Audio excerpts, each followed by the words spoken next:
Today, I want to explore an idea with you that has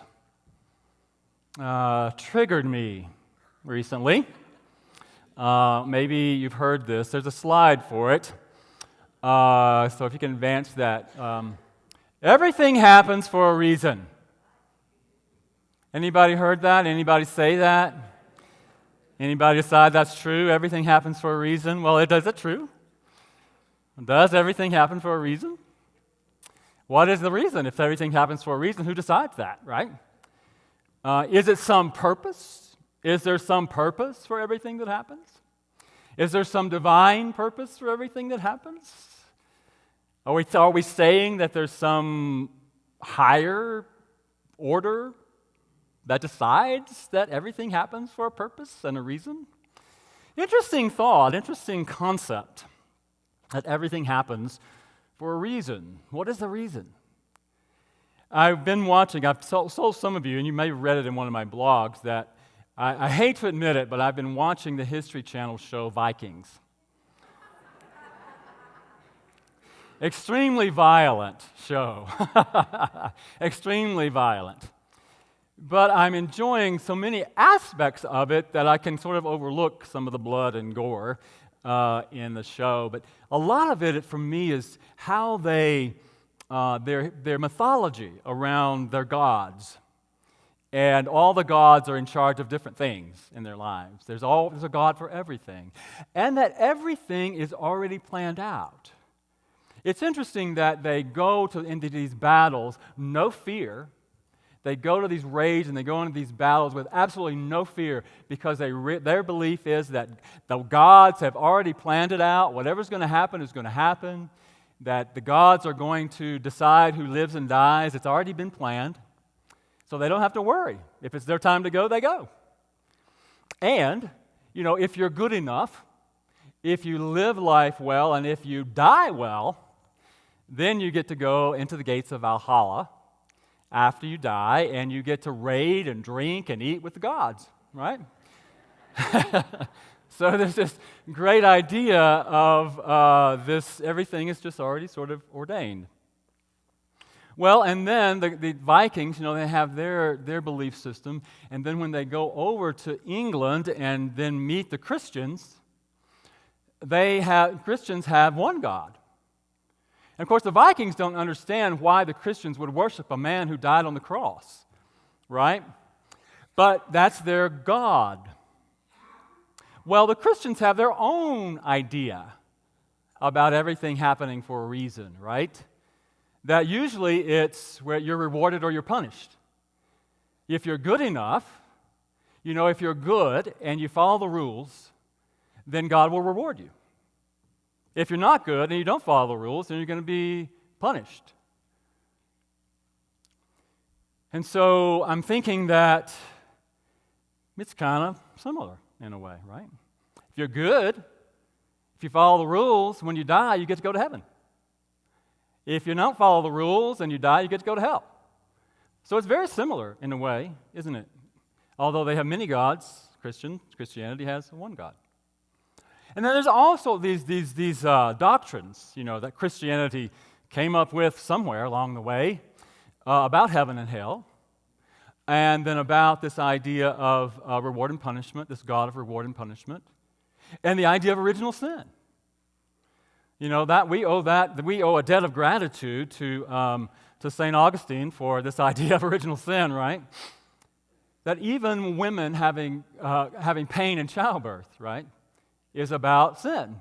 It's a punishment for sin. So we have this idea going on about explaining why things are. Even explaining why women have pain in childbirth is because God is punishing women for sinning.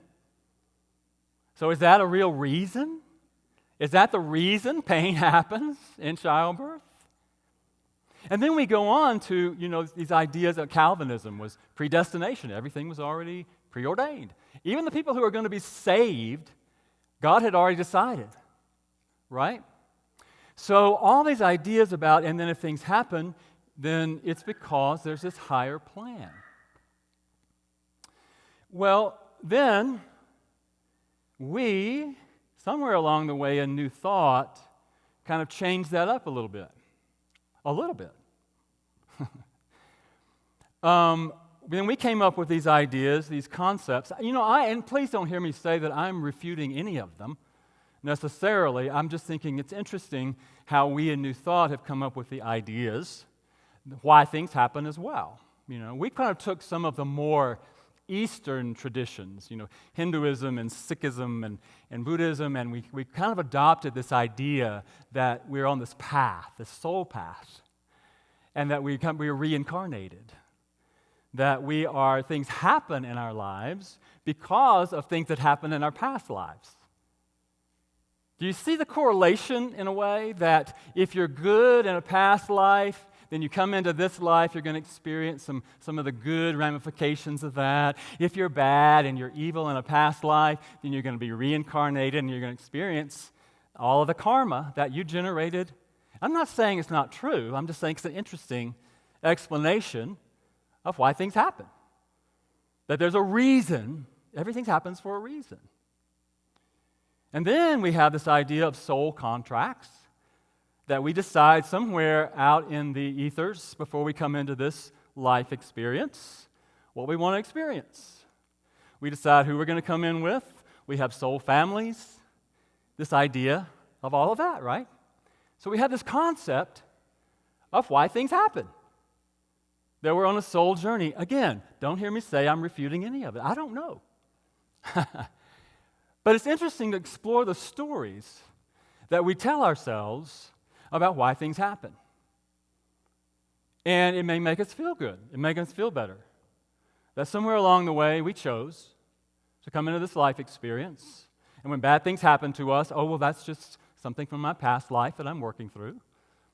Nothing wrong with that. But the interesting thing is this idea that everything happens for a reason, and we really want to understand what the reason is. And the other New Thought idea is that if something happens, this is one of my favorites, that the universe is trying to teach us something. That this is a school, and that the universe, which is another name for God, is trying to teach us a lesson. And that's why things happen. Have you ever, I've just recently experienced this a while back, but I hurt my knee. And I heard people say, well, what's the universe trying to teach you? What lesson are you trying to learn? Everything happens for a reason, so there's no accidents that you hurt your knee. Well, maybe the universe is just trying to tell me to stop working so hard. I don't know. And then you get sick. Same thing. I got sick recently. My body was experiencing an illness. And again, it's like, well, maybe the universe is just trying to tell you to slow down, to stop and rest. I don't know. Maybe. Or maybe it's just that germs happen. So, this idea that everything happens for a reason is kind of a fascinating idea. What if everything just happens? What if everything happens and we leave it at that? Everything happens. There's a great story that many of you, I'm sure, have heard, a Zen story about the farmer who worked his crops for years. And one year he had a bumper crop. And his neighbors were congratulating him, wow, you've got a great crop this year. You're going to make lots of money when you sell this crop. And the Zen farmer said, maybe. The next day, a herd of wild horses came trampling down the hill, trampled all of his crops, and ate what was not trampled. And his neighbors said, oh my gosh, how awful for you. And the farmer said, maybe. Well, the next day, his son went out and was able to tame 3 of the horses. And his neighbors came around and said, wow, that's great. You will make more off of those 3 horses than you would have of all of the crops that they trampled. And he said, maybe. Well, the next day, his son went out and was riding one of the horses. The horse threw him and he broke his leg. The neighbor said, "Oh, how awful. Your son broke his leg, and how awful is that?" And the farmer said, "Maybe."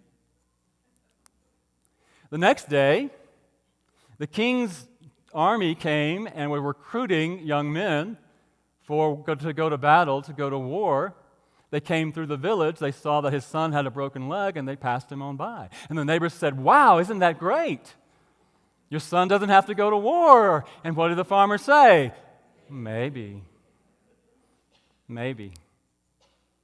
So it's a great story about this idea that we decide what's good and bad. We decide what things mean.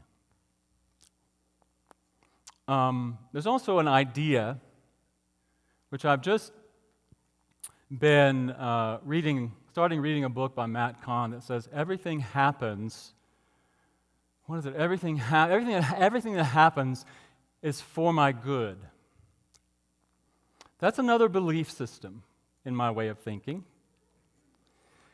What if it really is, and I like this idea better, again, it's another concept, but what if I can use everything that happens to help me to realize the power that I am?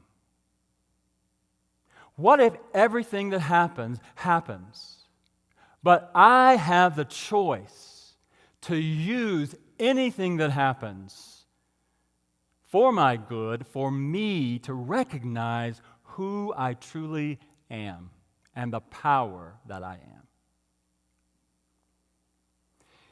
And as I look at that, I think about the power that I am that I am. I talked about that last week. I am that I am. The idea, 3 ideas around that. One is I am worthy. I am worthy of all the good that is available to me simply because I am. It's not about reward and punishment.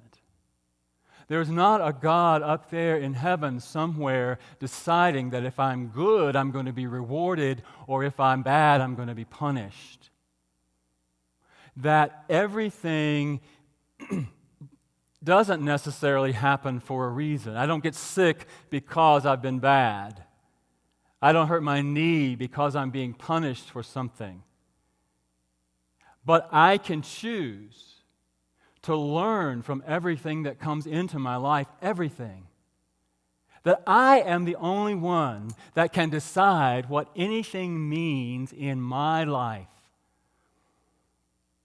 whether it means anything or not. But to know that I am worthy of all the good that can possibly come into my life simply because I am. I am not lacking. I am not sinful. I am not any of those ideas that I might attach to this idea that comes from our tradition, our Judeo-Christian heritage, that whether we try to get rid of it or not, we all have been trying to get past that, but it is part of our heritage. It is part of our DNA.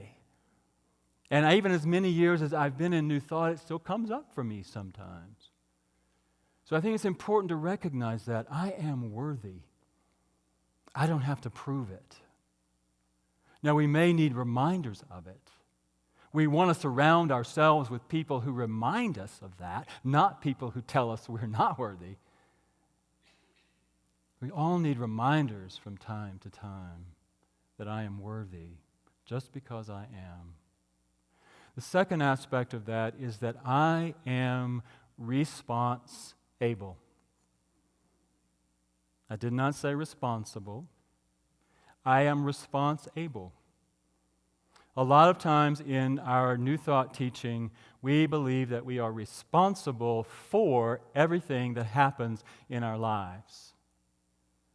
What I want to say is that we are response-able to everything that happens in our lives. We have the ability to choose how we are going to respond. Response able. I can choose to consider myself a victim of what happens in my life. I can choose that as my response. Or I can choose to look at what happens in my life as an opportunity for me to grow and to expand and to learn and to express the power of the I am that I am. We are not victims. You are not a victim of any God out there, of any gods out there, and you're not a victim of anyone else. And that is the decision that we get to make. Yes, people do things that injure us physically. People can do things that injure us emotionally. I'm not denying that. But we have the power to choose how we are going to respond to what happens in our lives. We are not victims. I want to remind you of this quote from Viktor Frankl. It's on the slide, Randy. There's probably 2 slides. Viktor Frankl was interred in a Nazi concentration camp and wrote Man's Search for Meaning. And he said, everything can be taken from a man, but one thing. The last of the human freedoms to choose one's attitude in any given set of circumstances, to choose one's own way. We have the power to choose our own way.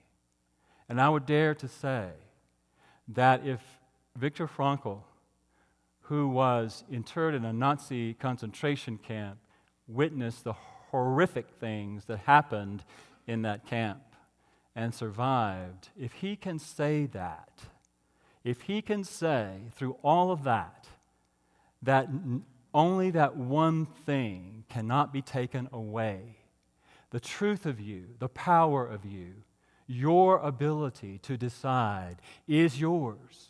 No matter what happens in our lives, we get to choose our own way of responding to it. And then the third aspect that I want to just address real briefly is I am power-filled. Now, Charles Fillmore, the co-founder of Unity, discerned these 12, he called them 12 powers. And they're not just some abstract ideas. They are aspects of your true nature, your I am. In Unity, we sometimes refer to that as the Christ. That each of us is endowed with these powers, faculties, these tools, these abilities that we can connect with, we can develop, and we can use in our lives to empower ourselves. Now, I'm going to test myself and see if I can remember all 12 of them in a moment. But they are these ideas of faith and imagination and understanding and will and zeal and dominion. We have dominion over our thinking. We have dominion over our choices. We are response-able. We get to choose our response.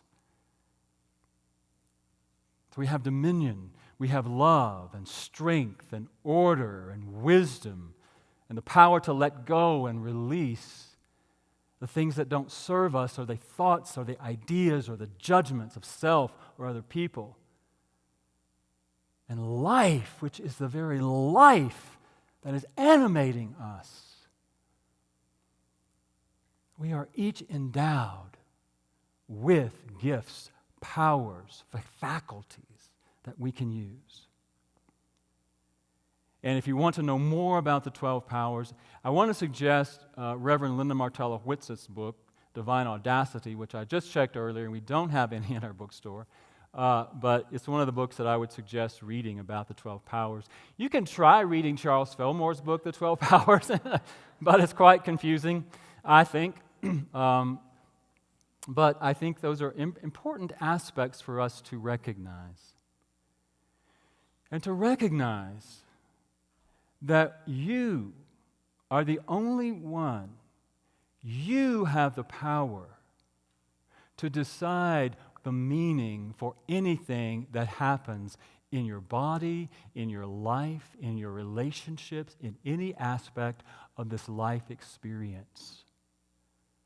You can believe any of those belief systems, but I encourage you to question them, to only believe them if they empower you.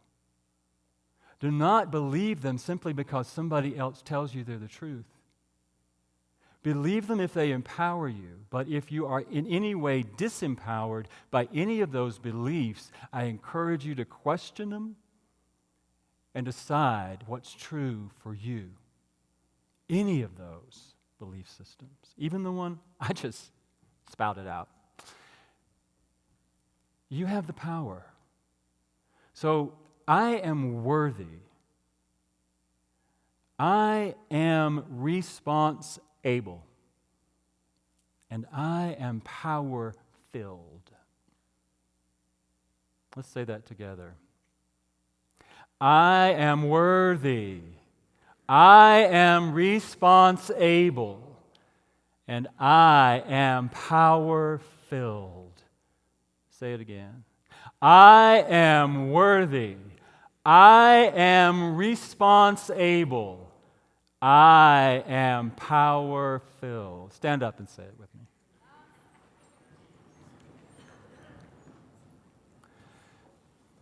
I am worthy. I am response-able. I am power-filled. And so it is. Thank you.